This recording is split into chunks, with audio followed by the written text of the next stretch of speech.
Hello there, it's Caroline at For the Love of Crochet, and today I just want to share a little bit of what I've been working on this past week. I have a few amigurumi, some sweet little plushies, and a haul from the library that is a resource that I think is just not being used. So I'm just going to go through a bunch of the things that I found at the library. Now, this first amigurumi is by the same person who made those sweet little Amka dolls. And she came out with a puppy pattern. Now, I made more than one of these puppies. For the first one, it's not my best. This could very well be a Clifford doggy. Now, I just was not paying attention when I was making this little dude, and so his legs are just a few rows too long. I believe the cut should have been this short. I have no idea. I have no excuse other than it's late and I'm watching YouTube. And I'm one of those people that watch YouTube on my computer while I crochet, and it's on my lap, but I'll also have the pattern like onto the side.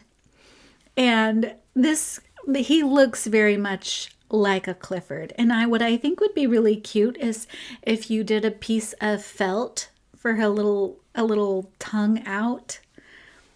So cute. Now, I knew I had messed up, but I wanted to finish the pattern because I wanted to see what other things I could change or whatever things I could make. Turns out I just kept going. So I ran out of yarn, and so he had to have this red tail. I did not like the tail that was in the pattern, and maybe it's my company that I'm keeping. The Roomy Mill, Cindy. I wasn't a fan of this tail, okay? It's just, I'm not sure I want that. So I didn't use this as a tail.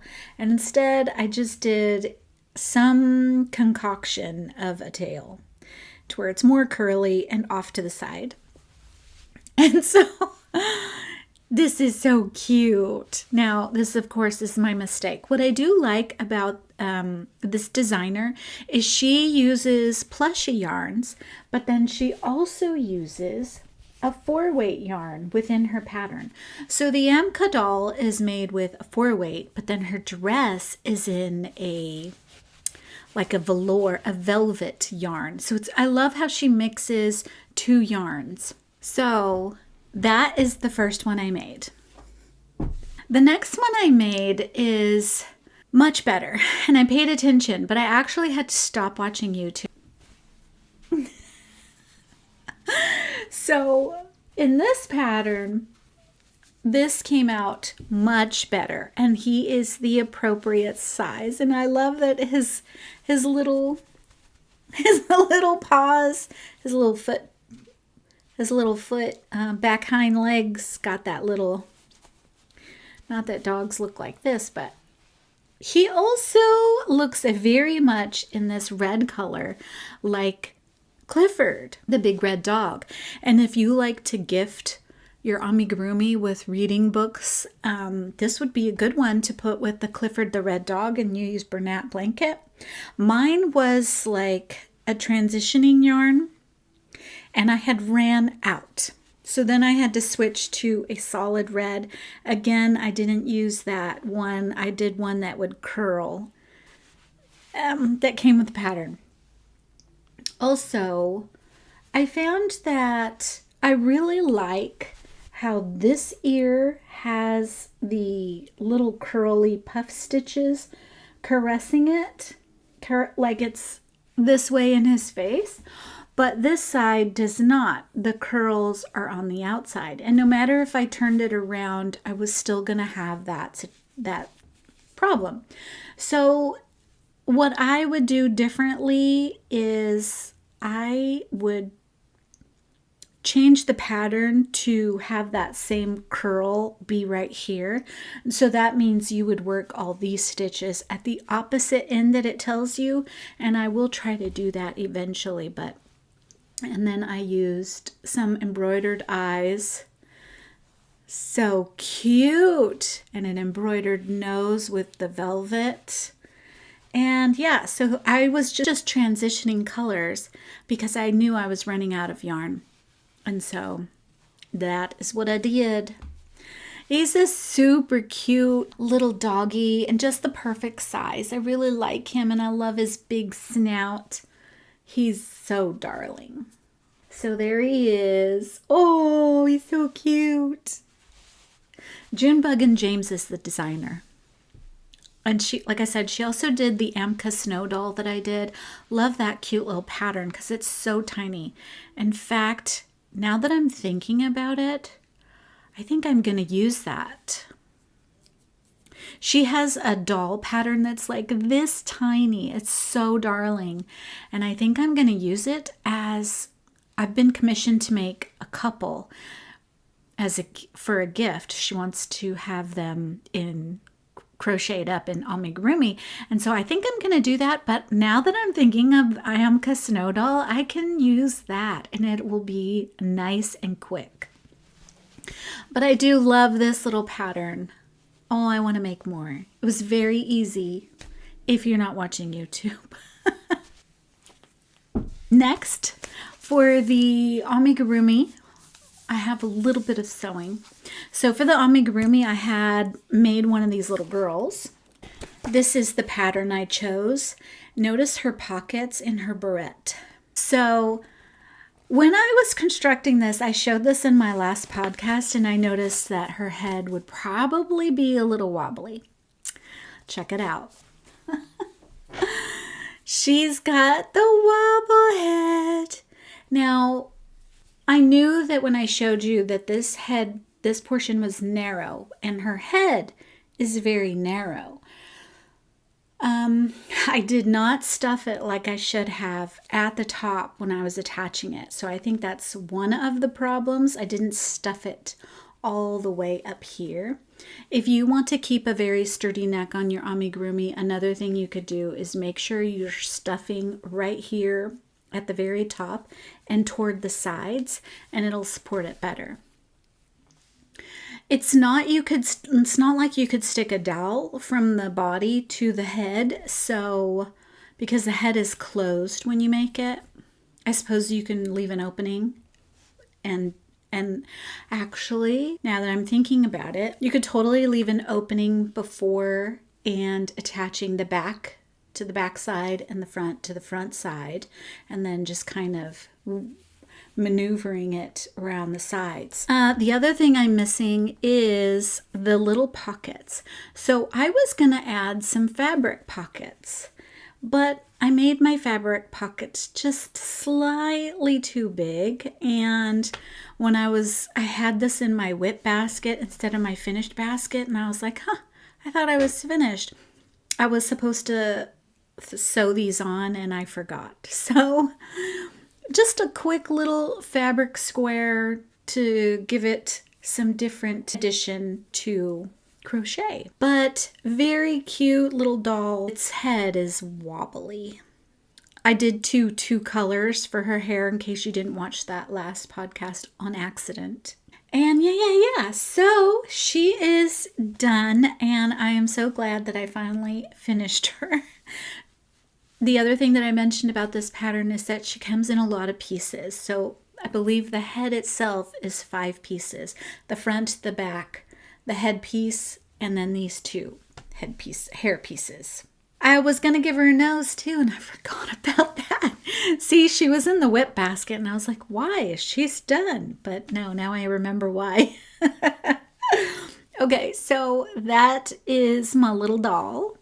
So next up for amigurumi, like I mentioned, as part of my whips, I was supposed to construct, I have been commissioned to make a couple. And so I've been searching my doll patterns and I could use your advice. Let me know what you think. I'll put a picture of the Amka Snow doll here of mine and the designer that you can find on Etsy. And so I have this doll here, which will be super fast and super quick. And she actually wants him to be a kind of handheld one. So it's an older couple and they just want something of each other. That's what she wants to have. So that one might work. I'm thinking I might lead that way. But this is the other couple I was thinking of. I would omit the shawl and the vest here because he dresses up a lot, but he has a mustache. And then she often wears long t-shirts and leggings. I would probably do the hair a little bit different. So this is a pattern that I would work with to make it more like them. This is from Hello Amigurumi. So that is another option. My other option that I'm thinking of comes from this book, Crochet Little Heroes. And then the little girl that I was, or the girl doll that I was thinking of is this one. But again, I probably wouldn't make her dress roughly, and she'd have a little bit different hair and of course different skin tone. But again, this is going to be a small doll, and that is what she's wanting, something small. And then for the boy, just give me a minute. I was going to do Prince.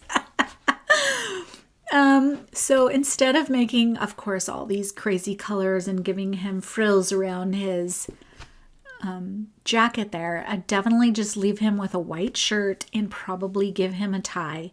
Same thing, he has a mustache, and I would not give him curly hair.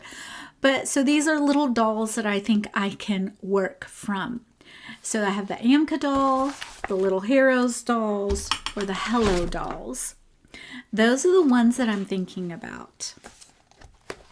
So I'm thinking I can whip those up in time for next podcast because they're wanting them by the 10th. We'll see if I can do that. Just under 2 weeks to finish those. And to provide the glasses, I found these at the Hobby Lobby. And they look small enough. Now, if I use the Amka doll, this is going to probably be way too big.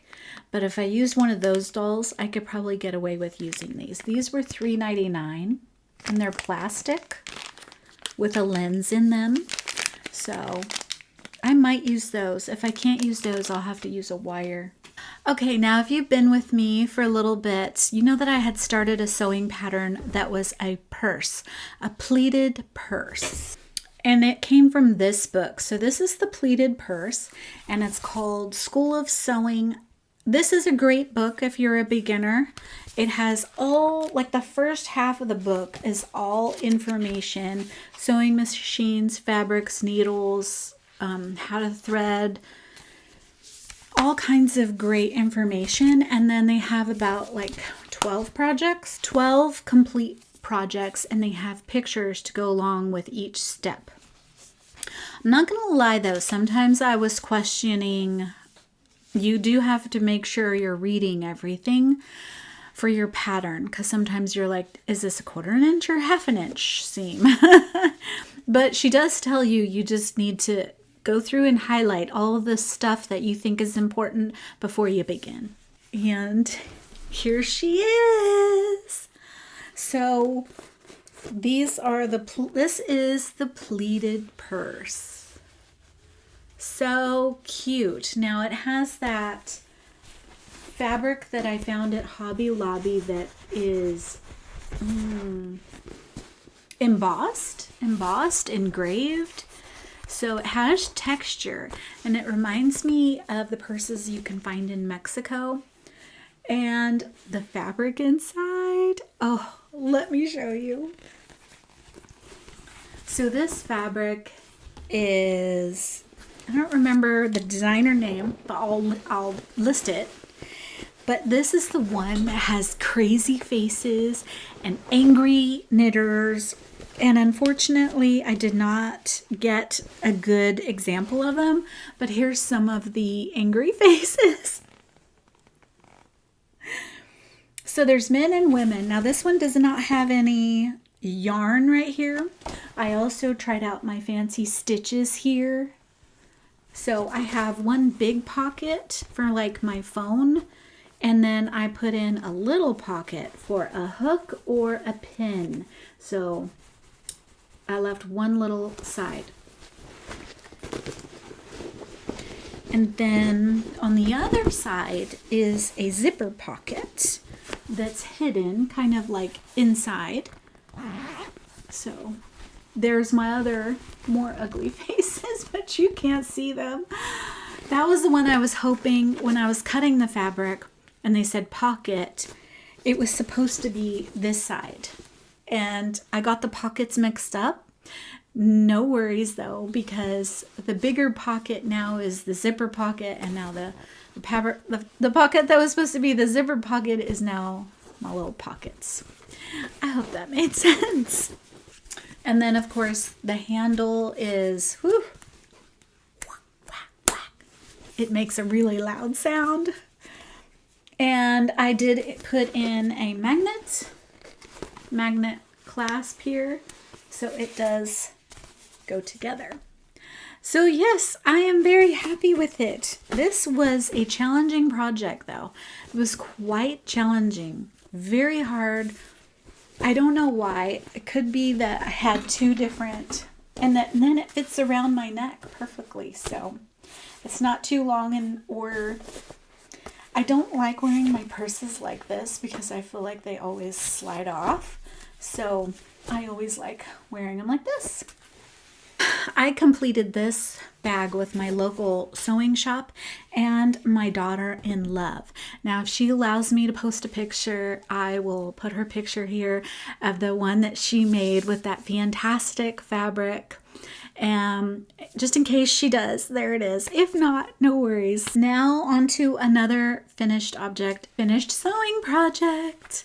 So this was on my table back there in my whip video, and it is going to be a baby blanket. Now this is a self-binding baby blanket. I'll link the video where I learned. So this is a very soft, like flannel, but better, just more smoother, softer. And then this is just a cotton fabric I found at Hobby Lobby. So this is the self-binding baby blanket. And I watched a video on this, so I'll have that one linked down below of the YouTube tutorial. So yeah, it's very cool. So you just need two pieces of fabric. One I think is like 40 inches and the other one will be 30 inches. And then that way when you sew them together, it leaves these little this is able to like make a perfect self-binding baby blanket. I don't know how else to say it. Okay, so there's that one. Okay, and then I mentioned that this was my new obsession, and that I wanted to make this quilt here, which is basically a bunch of 5-inch squares. Well, you needed so many reds and magentas and pinks. So this past week I have collected all my fabrics. And a majority of this is also this linen color for the front background, for the background of the heart and in between the heart colors. So I picked some fabrics that you probably won't be able to see very well. This one has little hexagon shapes. And this one has little teeny weeny polka dots. Anyway, so I'm going to use 3 different linen colors to make it more scrappy.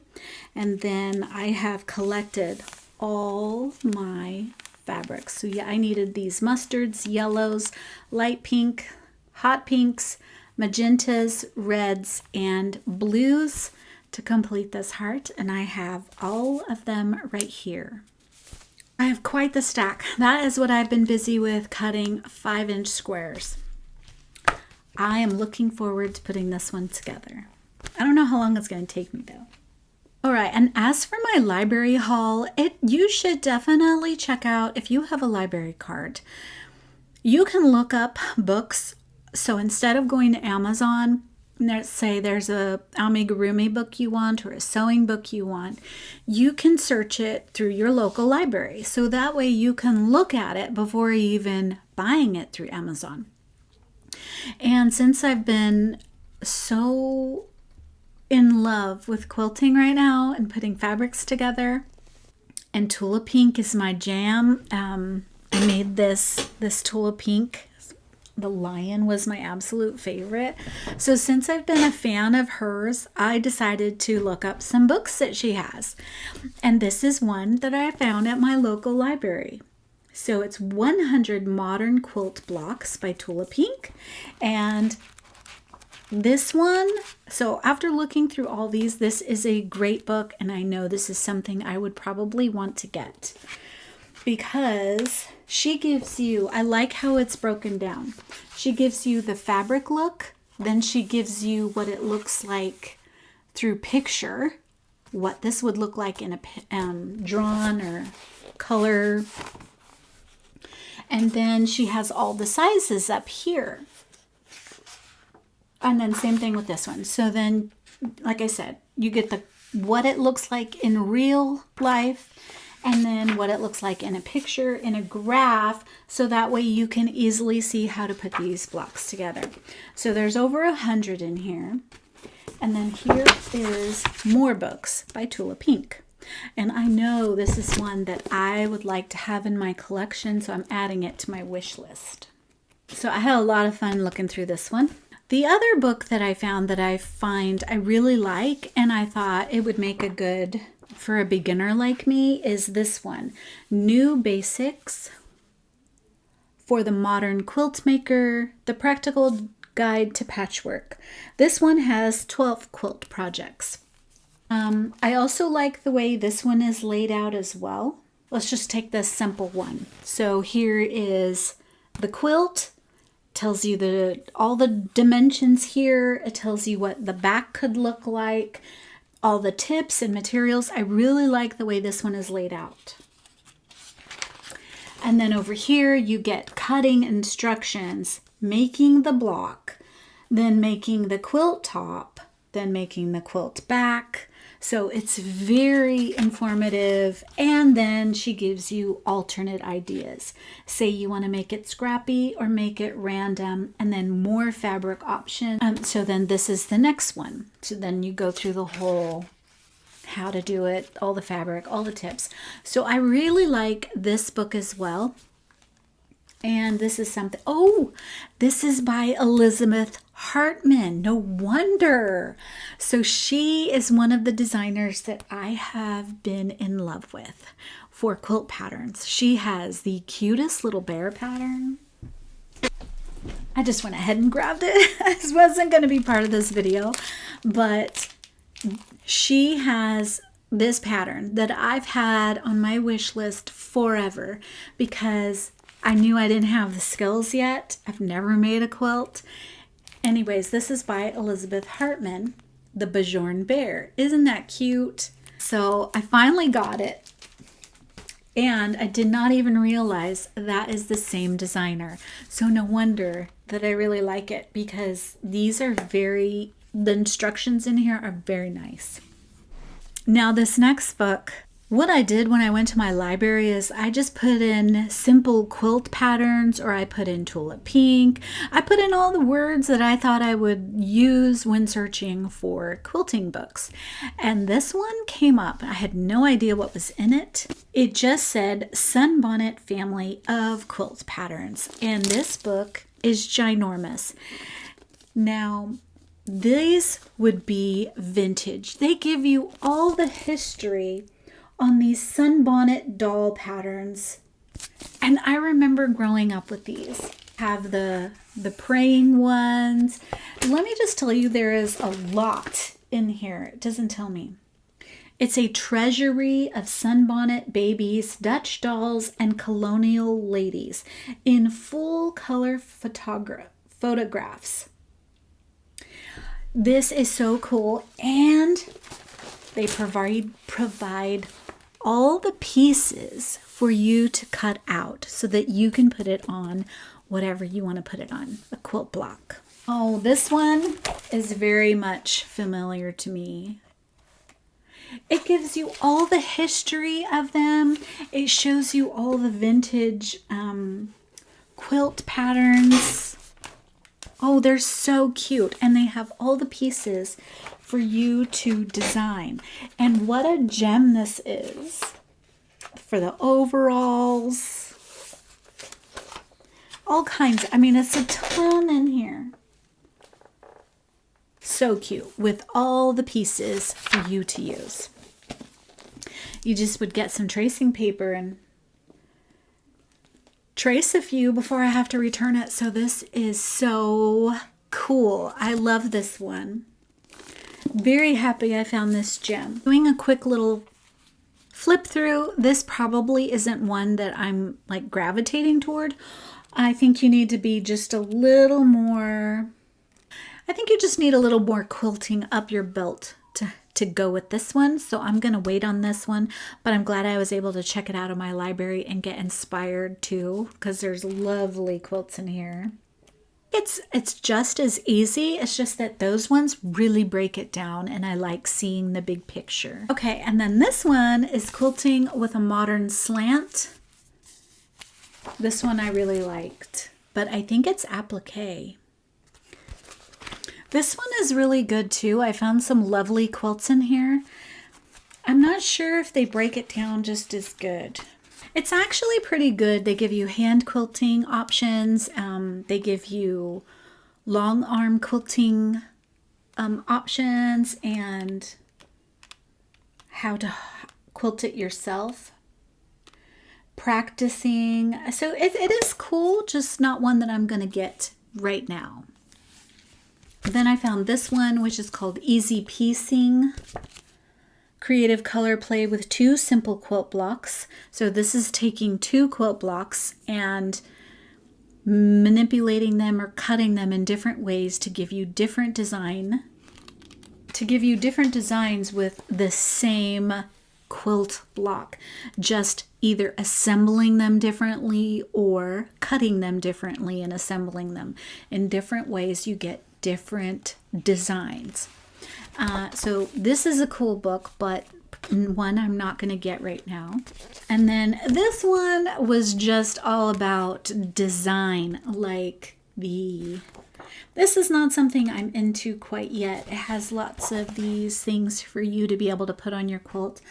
This is all about applique. So you're taking something like that and appliquing. So all of these are very little different pieces to applique, I think. At first glance, that's what I'm seeing. And that is just a little too detailed for me just yet. So this isn't one I'm going to get. And this last one, ooh, I just love her style. But I don't think I'm here yet either. This is Japanese quilting piece by piece. Yeah, so I have checked it out in my library. I'm so glad I did though, because I had this in my Amazon wish list already. And in the back, it has the envelope with all the patterns and pieces in here. But this isn't easy for me to understand just yet. I mean, it's a lot and I'm not ready for that yet, but it is so beautiful. That is the bag. These are art pieces. These aren't just like I'm making a bag. Now this is an art piece. And this little booklet, it's just so beautiful. I would love to make something like that, but I'm not there yet. So those were all the books that I found in my local library, and I'm so glad that I was able to check some of these out. I found some I want to add to my stash, and of course this little gem. I'm not sure if I can buy this, so I am definitely going to make use of picking out a few of my favorites and making something with it. It reminds me of my growing up years. Holly Hobby. Holly Hobby. I think that was her name. Holly Hobby. Let me know if you remember. Oh, I forgot to share. So this is my little hexadaisy stack. This is how far I've come along. I've added quite a few more blue squares and a couple more brown. That is it. So there's those different shades of blue. I do love this yarn though. It is so light and fluffy. It's that Hobby Lobby Baby Bee. It is so light and airy and fluffy. I love how the texture is. So it's going to make for a beautiful blanket. That's how my hexadaisy's going. Okay, and then I don't know if you can see my little design space right there. I've been cutting something else. So that heart quilt, I'm actually making it again, but I'm making it with an elegant twist. It's going to have this lovely floral roses and olive green. Oh, wait. Here it is. Here's my design. Here's my little design board. So I got some paisley, some roses, that olive green. I'm tying in a little bit of blue. This is going to be the border around what is that called? Border? Binding. This is going to be my binding. So this really isn't in the quilt. This is going to frame the quilt. This is this lovely, of course, you know, turquoise. It is kind of blue. I love this color. This is a very elegant rose. So this is my design board and this is the pattern. So I made it before, but instead of adding the bunnies here, I'm now just going to keep it the hearts. And these are the fabrics that I have gone with. So that's what's been cutting on my table now. And I hope this is Easter weekend. I hope you have a truly blessed time with your family and this break. Hopefully you had a break this week and lots of memories you're making with your family. Thank you for spending a little bit of time with me, and I shall see you again soon. Bye.